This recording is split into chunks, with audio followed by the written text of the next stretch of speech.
The morning sun rose over New like it did every day. The light was softer here than on Earth, more orange than yellow, but the 50,000 people who called this moon home had grown to love it. Children ran through the streets of the main settlement. Workers headed to the mines.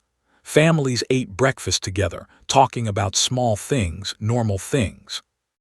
Doctor stood at the window of her research station holding a cup of tea. She watched the sun rise and smiled. She had been on New for 3 years now. It felt like home. The air was clean, the people were kind, and her work studying the atmosphere was going well. Life was good. On the other side of the colony, Lieutenant was also watching the sunrise. He sat on the small porch of his parents' house, enjoying his first day of leave in 6 months. His mother was inside, cooking his favorite meal. His father was reading the news on his tablet, complaining about politics like he always did. "You work too hard," his mother called from the kitchen. "You're too thin, eat more."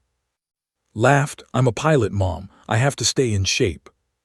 "You can be in shape and still eat properly," she said, and he could hear the smile in her voice. These were the last peaceful moments of their lives. At exactly 9 in the morning, the sky changed. The orange light turned harsh and white as dozens of ships appeared in orbit. They were massive, dark vessels covered in sharp angles and strange symbols. The Dominion had arrived. The colony's warning sirens began to scream. Dropped her tea. The cup shattered on the floor, but she did not notice. She ran to her computer and pulled up the orbital scans. Her blood turned cold. There were 47 enemy ships in orbit. The colony's defense force had 3 patrol ships and a handful of fighters. It was not a battle, it was an execution. The first message came through on all channels. The voice was cold and mechanical, translated from an alien language. "This world now belongs to the Dominion. You have 1 hour to leave. Those who remain will die." But 1 hour was not enough. New had only a few transport ships. They could save maybe 1,000 people, maybe less. The colonists had no time and no choices. The patrol ship Morning Star, old and small, rose to meet the enemy fleet. Its captain, a woman named O, knew she was going to die. Everyone on her ship knew. They went anyway. "Buy them time," she ordered. "Every minute we fight is another family that escapes." The Morning Star fired first. Its weapons hit the lead ship and did almost nothing. The enemy shields flickered for a moment, then held. The response came 3 seconds later. A beam of white light cut through the Morning Star like it was made of paper. The ship exploded. 200 crew members died in an instant. The other patrol ships lasted less than a minute. Then they began their bombardment. Was running toward the military base when the first strike hit the residential district. The ground shook so hard he fell. When he looked up, the sky was on fire. A massive column of flame rose from where his parents' neighborhood used to be. "No," he whispered, then he screamed it, "No." He tried to run back, but someone grabbed him. A soldier, older and stronger, pulled him away. "They're gone, boy," the soldier said. His voice was rough but kind. "You can't help them, you can only survive." Fought against the grip for a moment, then stopped. The soldier was right. He knew the soldier was right, but knowing did not stop the pain. Across the colony was also running. She had grabbed her research data and headed for the emergency shuttle bay. The streets were chaos. People screamed and cried. Parents carried children. Some people just stood still, too shocked to move, and they were the ones who died first. They were not waiting for the hour to end. They did not care about their own deadline. Plasma fire rained from the sky, turning buildings into ash and people into memories. Reached the shuttle bay and found a small research vessel still intact. She powered it up with shaking hands. Through the window, she saw a group of survivors running toward her. She opened the door. "Get in," she shouted. "Hurry." They poured into the small ship. 18 people in a vessel meant for 6. It would be tight and dangerous, but it was their only chance. The last person to board was a young man in a pilot's uniform. His face was covered in ash and tears. It was. "Can you fly this thing?" asked. "I can fly anything," said. His voice was empty, dead, but his hands were steady as he took the controls. The shuttle lifted off just as another plasma strike hit the bay. The explosion pushed them sideways, and for a moment thought they were going to crash, but pulled them up, his instincts taking over when his mind could not. They rose through the atmosphere, dodging debris and smaller enemy ships, flew like a machine, making impossible turns, finding gaps in the chaos that no one else would see. Behind them, Nu was dying. When they reached orbit, looked back at the colony was gone. The entire surface of the moon was covered in fire and glass. Nothing could survive down there. Nothing did. "How many got out?" someone asked. "Check the sensors." Her throat tightened. "I see 2 other ships," she said quietly. "Small ones, maybe 30 people total, including us." 50,000 people had lived on Nu that morning. Fewer than 50 would see tomorrow. The fleet did not chase them. Why would they? 18 survivors were not a threat, they were a message. As prepared the jump to hyperspace, a final transmission came through. It was from the commander, and his words were meant to be heard. "Tell your Earth what happens when insects challenge the Dominion. Tell them we showed mercy today by letting you live. Tell them that if they send ships, we will destroy those too. Humanity is nothing. Remember that." The message ended. His hands tightened on the controls until his knuckles turned white. "Jump to Earth," said softly. "We need to go home." Nodded, he entered the coordinates, but before he activated the jump drive, he spoke. His voice was quiet, but everyone in the small ship heard him. "They killed my parents. They killed everyone I knew. They called us insects." He paused. "They have no idea what they just did." The ship jumped to hyperspace, leaving behind a dead world and a burning moon. In the weeks that followed, as they traveled through the darkness between stars, the survivors did not speak much. They ate little. They slept poorly. Each of them carried their own grief, their own memories, their own rage. But they also carried something else. They carried the truth of what happened. They carried the faces of the dead, and they carried a message that they did not understand. Humanity was not a species that forgot. Humanity was not a species that forgave. And humanity was not a species that lost. They had killed 50,000 people and thought the matter was finished. They were wrong. They were so very wrong. Earth was waiting, and Earth would answer. The shuttle arrived at Earth 3 weeks after leaving Nu. It was damaged and low on fuel. The 18 survivors inside had not eaten properly in days. They were tired, broken, and haunted by what they had seen.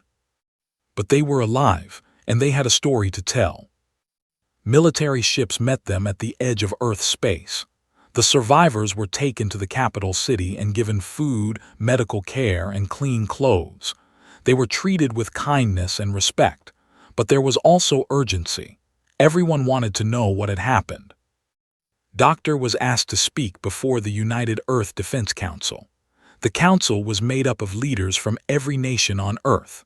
They met in a great hall with white walls and tall windows. Hundreds of people sat in curved rows, all of them watching as walked to the center of the room. She was still thin from the journey.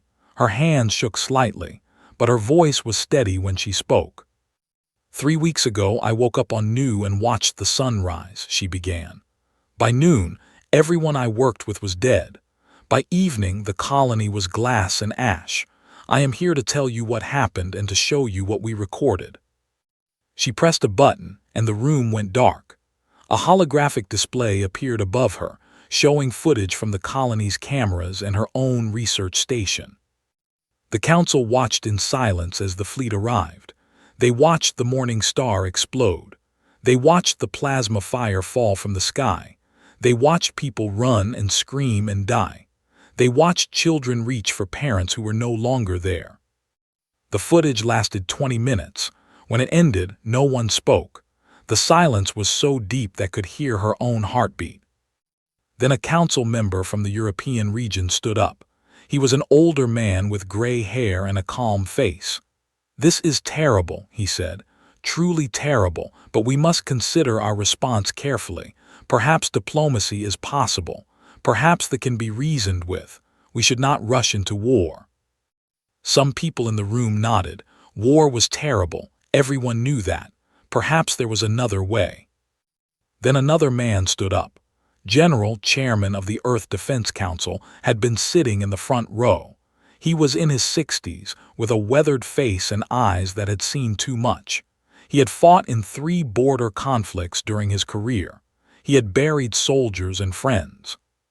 Walked to the center of the room and stood next to. He looked at the council member who had spoken about diplomacy. "You suggest we reason with them," said. His voice was quiet but hard. "You did not watch the same footage I did. They gave the colony 1 hour to evacuate. Then they started bombing 10 minutes later. They killed children. They killed families. They called us insects." He paused and looked around the room. "We do not negotiate with those who slaughter our children." The room erupted in noise. Some people shouted agreement, others called for calm. The debate went on for hours, but in the end the vote was not close. Humanity would respond, not with words, not with diplomacy, with force. The Emergency War Powers Protocol was activated for the first time in 200 years. This was not a small military action.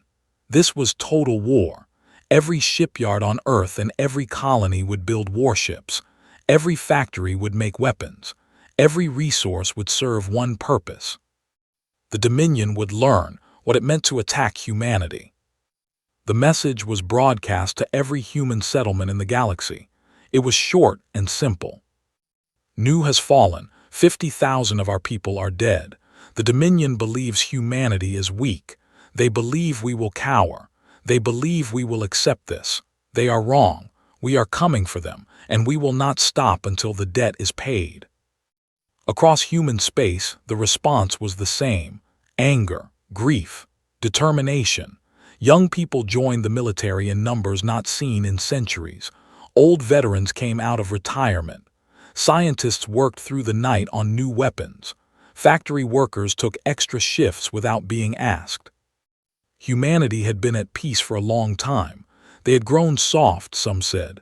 They had forgotten how to fight. Those people were wrong. Humanity had not forgotten. They had simply chosen not to fight. There was a difference, and now that choice had changed. Admiral received the call on a quiet morning at his home in the mountains. He was 73 years old and had been retired for 8 years. His wife brought him tea as he listened to the message from the Defense Council. "They want you to command the fleet," she said when he hung up. It was not a question. "Yes." She was quiet for a moment. They had been married for 45 years. She knew him better than anyone. "You're going to say yes." Looked at her, his eyes were sad but clear. "They killed 50,000 of our people. Someone has to answer for that." His wife nodded slowly. "Then go, do what you have to do, and come back to me." He kissed her forehead. "I will try." 3 days later, Admiral stood on the bridge of the flagship Eternal Fire, the largest warship ever built by human hands. Around him, 400 ships waited for orders. 2 million soldiers and crew members were ready to fight and die. Before leaving Earth, made one personal stop. He visited the military hospital where the survivors of Nu were staying. He found Lieutenant and Doctor in a quiet room overlooking the ocean. Stood and saluted when the Admiral entered, simply stared. She had seen pictures of before, everyone had. He was a legend. "At ease," said. He looked at both of them for a long moment. "I watched the footage from Nu. I saw what they did. I read your reports." Neither of them spoke. "I'm taking the fleet to their home system," continued. "We're going to make them pay for what they did, and I'm asking you both to come with us." Answered immediately, "Yes, sir." Nodded, then looked at. "Doctor, you're a scientist, not a soldier. You don't have to come. No one would blame you for staying." thought about new. She thought about her colleagues who died at the research station. She thought about the families she saw running through the streets. "I was there when it started," she said quietly. "I want to be there when it ends." The Admiral smiled. It was a small smile, tired and grim but real. "Good, we leave in 6 hours." As he walked away and looked at each other, they had been strangers before the attack. Now they were bound together by shared loss and shared purpose. "Are you scared?" asked. "Yes," said, "but I'm more angry than scared. Is that bad?" Shook her head. "I feel the same way." 6 hours later, the Retribution fleet departed Earth. There were no celebrations, no cheering crowds, no flags waving in the wind. The ships left in silence, rising through the atmosphere and forming up in orbit. On a million screens across Earth, people watched them go. Some cried, some prayed, all of them hoped. The fleet jumped to hyperspace, vanishing into the darkness between stars. They were carrying humanity's answer to the Dominion. It was not a message of peace. It was not a request for negotiation. It was a promise.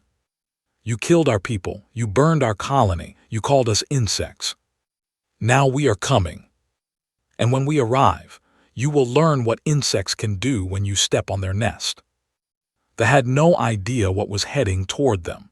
They were still celebrating their easy victory, still laughing about the weak humans who could not defend themselves. They would not be laughing for long. The journey to space would take 6 weeks. 6 weeks of traveling through the cold darkness between stars. 6 weeks of waiting, training, and preparing for war.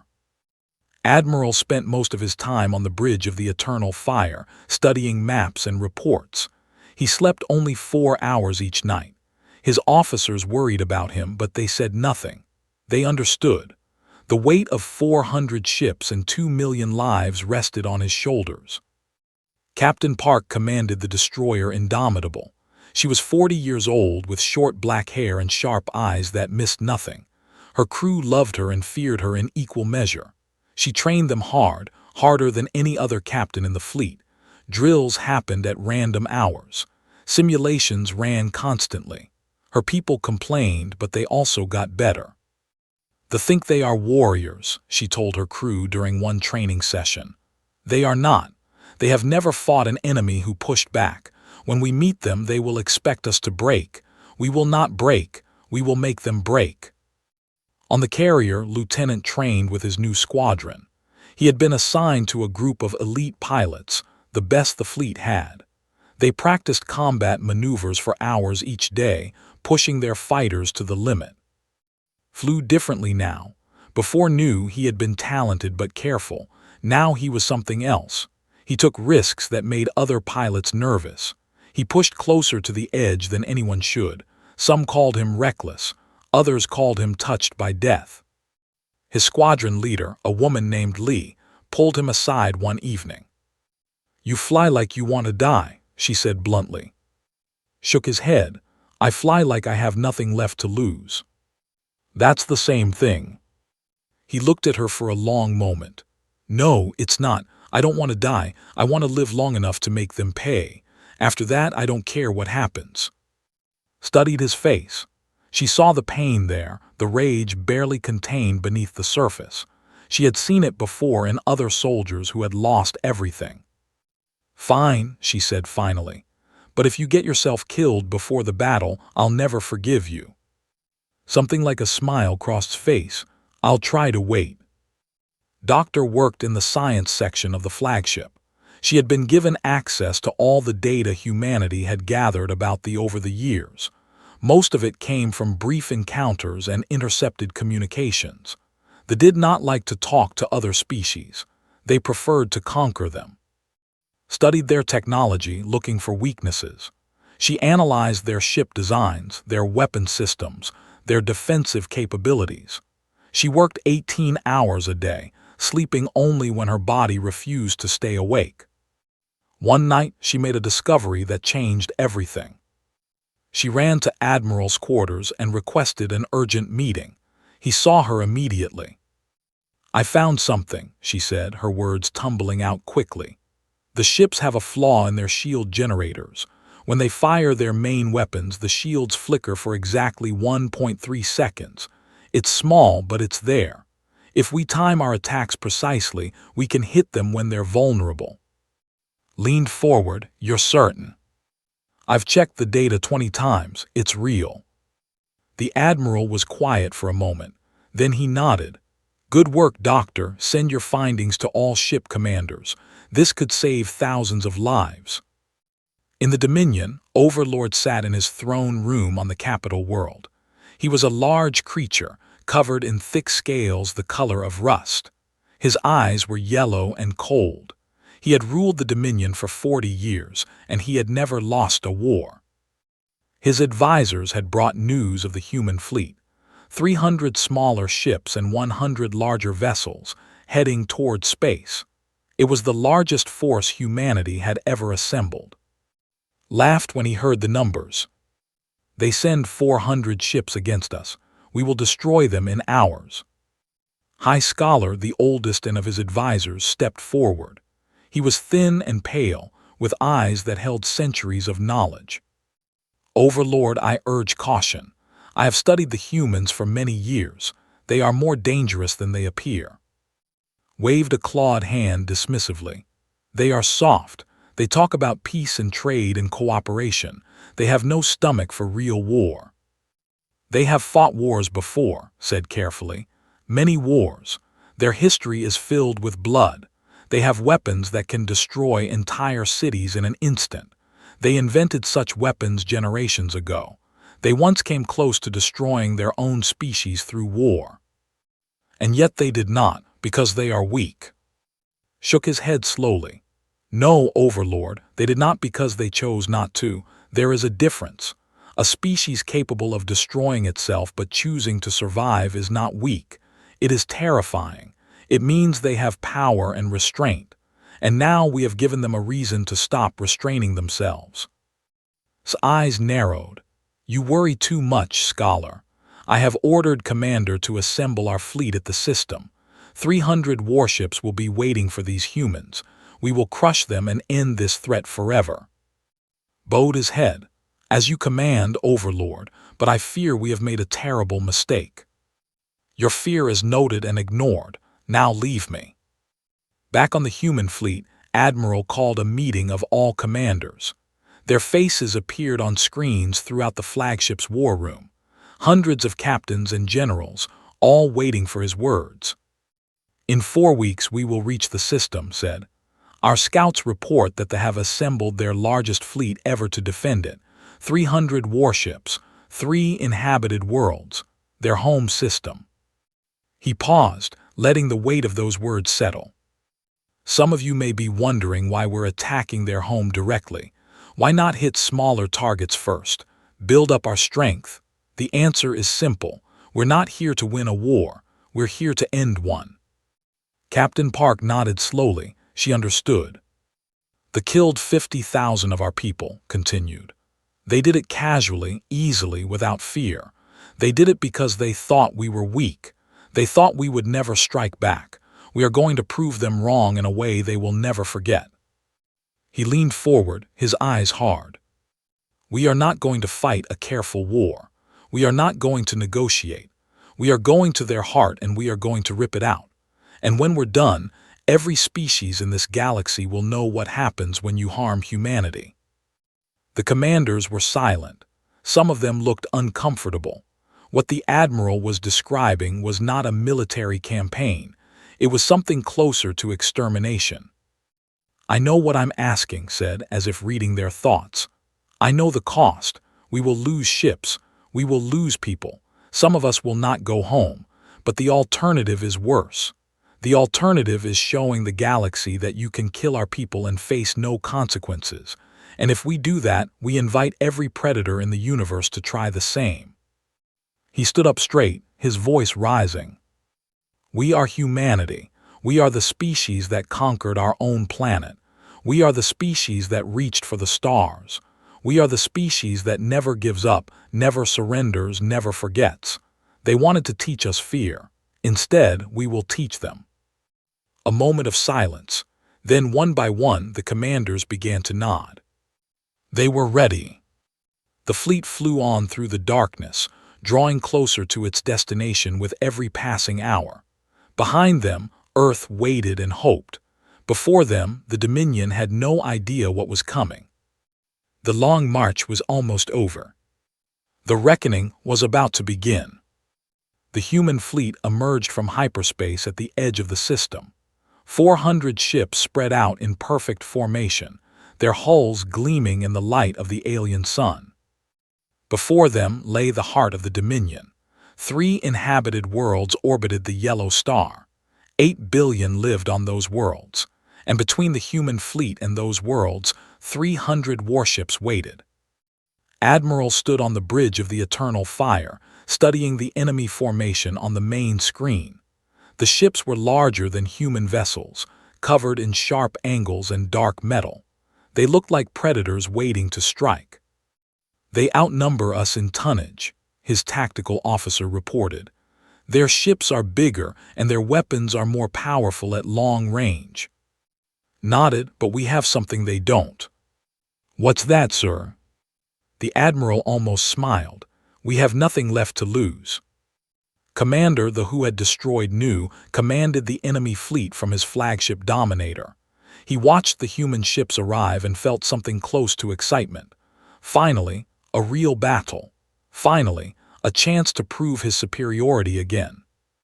He opened a communication channel. "Humans, you have traveled far to die. Surrender now and some of you may be spared. Resist and you will be destroyed completely." Admiral's response was short. "We're not here to surrender, we're here to collect a debt." The channel closed. Laughed and gave the order to attack. The 2 fleets moved toward each other. They came forward confidently, their formation tight and aggressive. They expected an easy victory. They had destroyed the human colony in hours. What could a few hundred ships do against the might of the Dominion? They were about to find out. The first exchange of fire happened at long range. Weapons reached farther, and their initial volleys struck several human ships. 2 destroyers took heavy damage. A cruiser lost power and began to drift. On the flagship nodded with satisfaction. "Just as expected, their shields are weak. Press the attack." But something strange was happening. The human ships were not retreating. They were accelerating, moving faster than ships could match. The gap between the fleets closed rapidly. "Why are they speeding up?" one of his officers asked. "Our weapons work better at range. They should be staying back." Did not answer. A cold feeling was spreading in his stomach. Captain Park gripped the arms of her command chair as the Indomitable pushed forward at maximum acceleration. The G-forces were crushing. Normal species could not survive what human crews were experiencing right now. But humans were different. Their bodies could take punishment that would kill any. "All batteries fire on my mark," she ordered. "Remember Doctor's discovery. Wait for their shields to flicker when they fire, then hit them hard." The destroyer shook as enemy weapons struck its shields. Damage reports came in from all over the ship. Ignored them. She was watching the ship in front of her, waiting.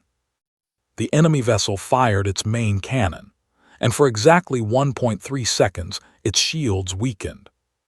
Now, the Indomitable's weapons fired in perfect unison. The shots passed through the weakened shields and struck the ship directly. Secondary explosions rippled across its hull. The enemy vessel broke apart and died.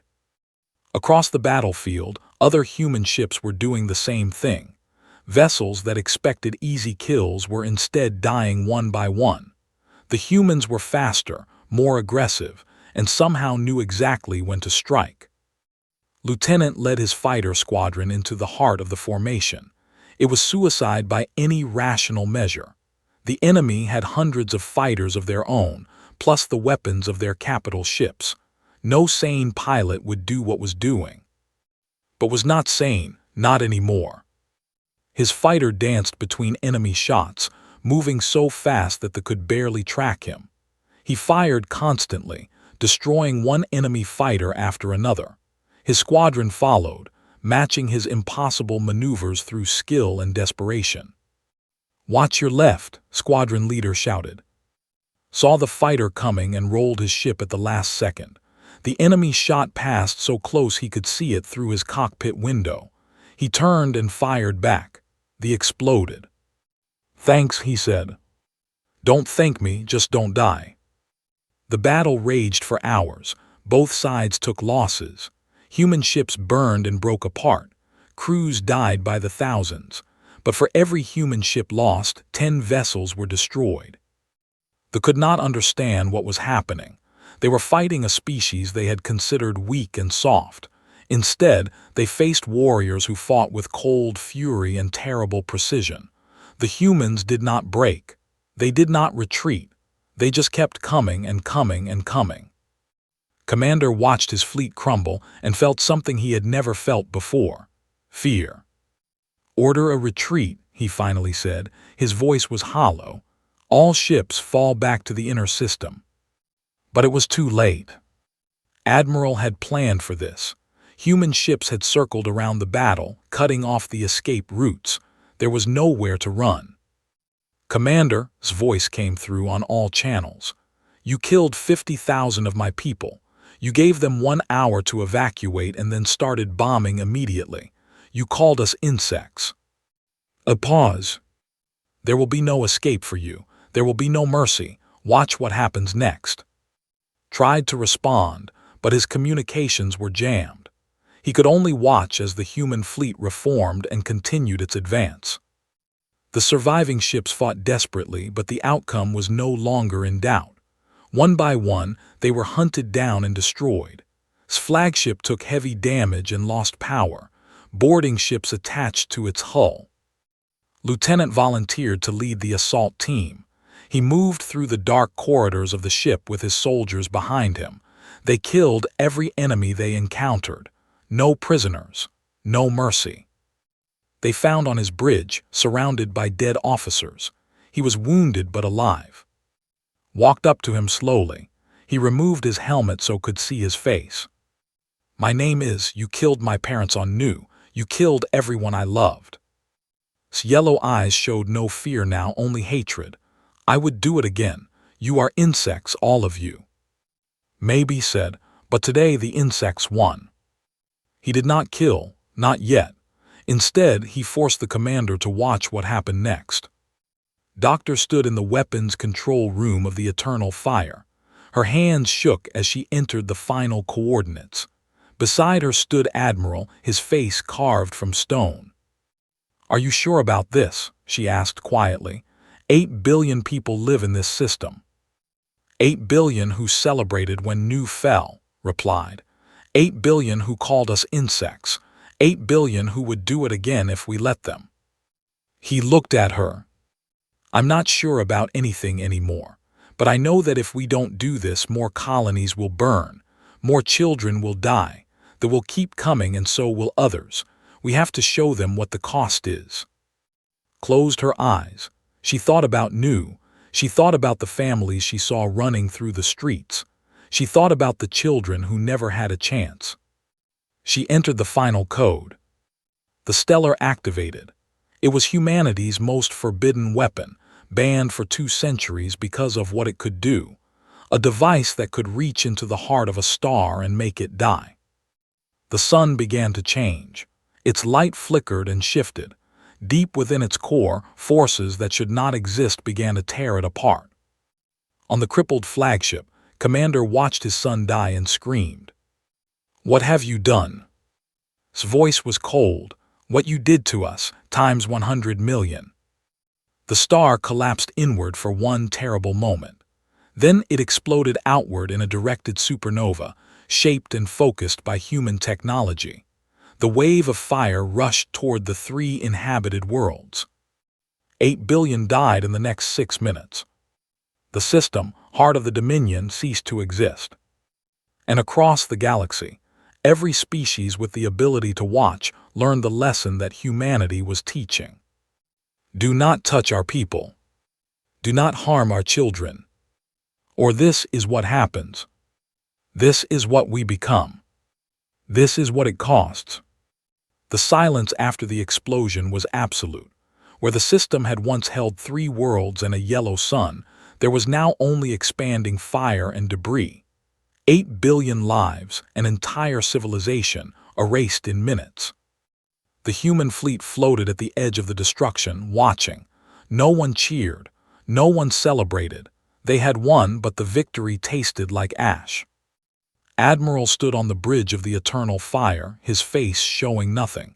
Inside, he felt every death. He had given the order. He would carry this weight forever. Commander was still alive, held captive on his own damaged ship. Lieutenant stood in front of him, watching this face as he witnessed the death of everything he knew. "You killed 50,000 of us," said quietly.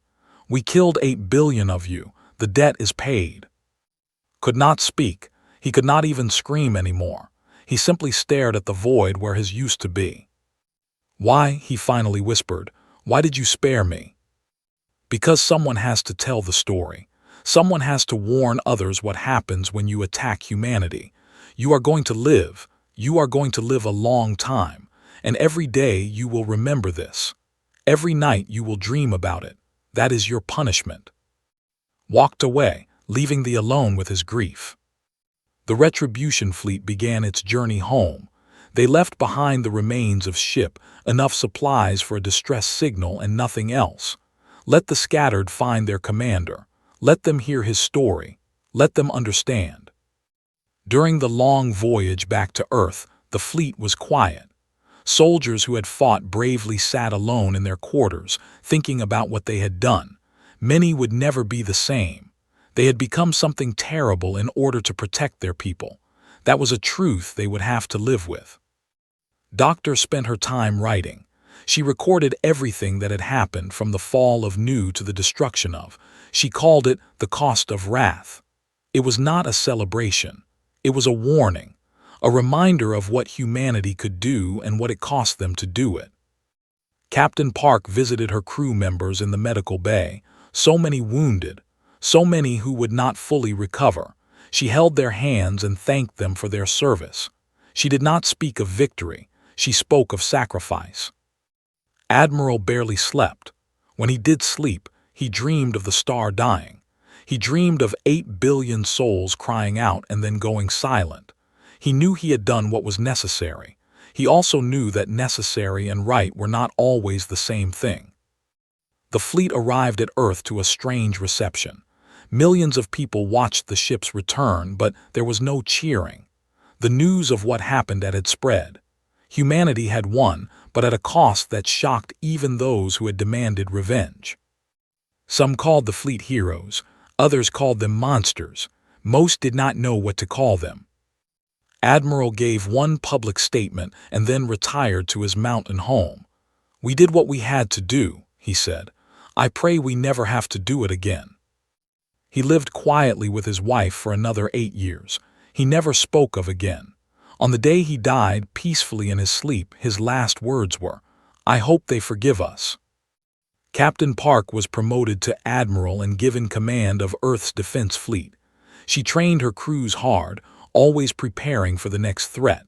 But she also taught them something else. She taught them restraint. She taught them that power without wisdom was just destruction. "We proved we can destroy anything," she told new officers. "Now we must prove we can choose not to." Lieutenant returned to the site of Nu. The moon was still dead, its surface still glass. A memorial had been built there, with the names of all 50,000 who had died carved into black stone. He found his parents' names and stood in front of them for a long time. The anger that had driven him for so long was fading now. It was being replaced by something quieter. Sadness, yes, but also peace. "We got them," he whispered. "It doesn't bring you back. Nothing will bring you back, but they paid for what they did, and nobody will ever forget." He cried then for the first time since leaving Nu. He cried for his parents, for his lost home, for the person he used to be. And when the tears stopped, he turned and walked away. Spent the rest of his life as a flight instructor, teaching young pilots how to fly and fight. He was strict but fair. His students loved him. None of them knew about his past until after he died, when his medals were discovered in a box under his bed. He had never worn them. He never wanted to remember. Doctor's book became required reading in every human school. Children learned about they learned about the cost of war and the price of peace.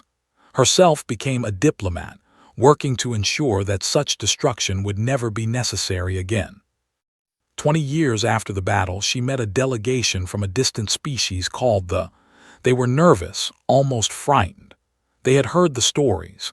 They knew what humanity had done to the. Welcomed them with a warm smile and an extended hand. "We are glad you came," she said. "Humanity is a peaceful species. We want to be your friends." The lead diplomat hesitated.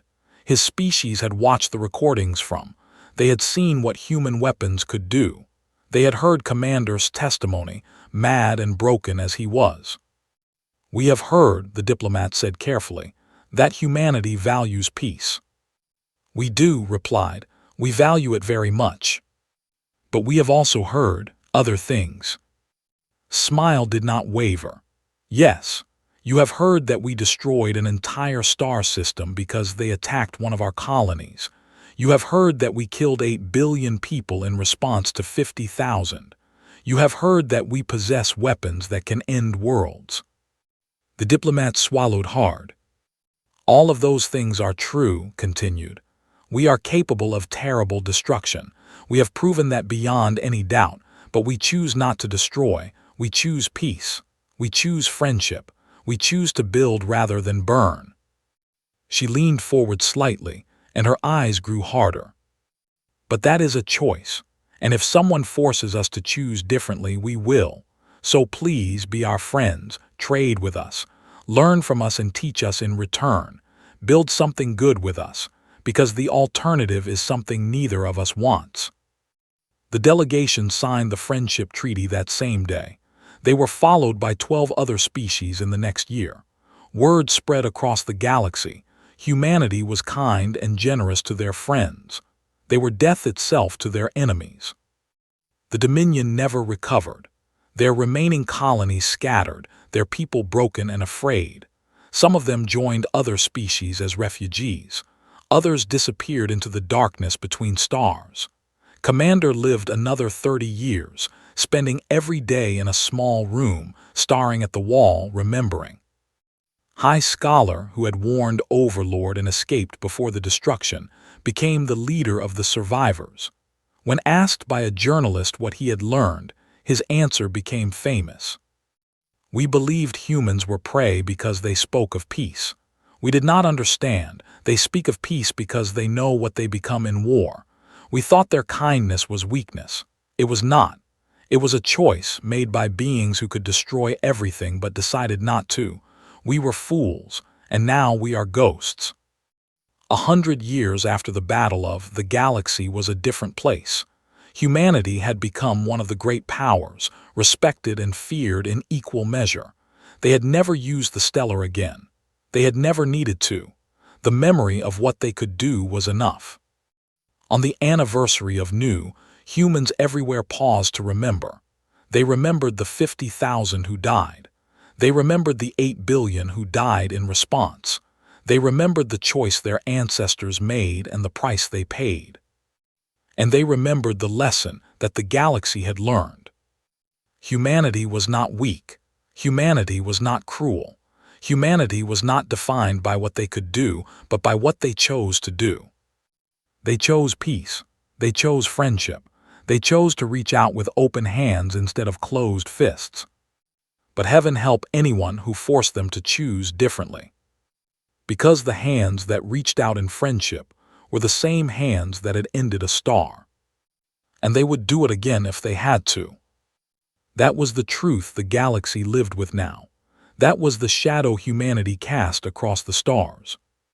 And in that shadow there was peace. Because everyone understood the alternative.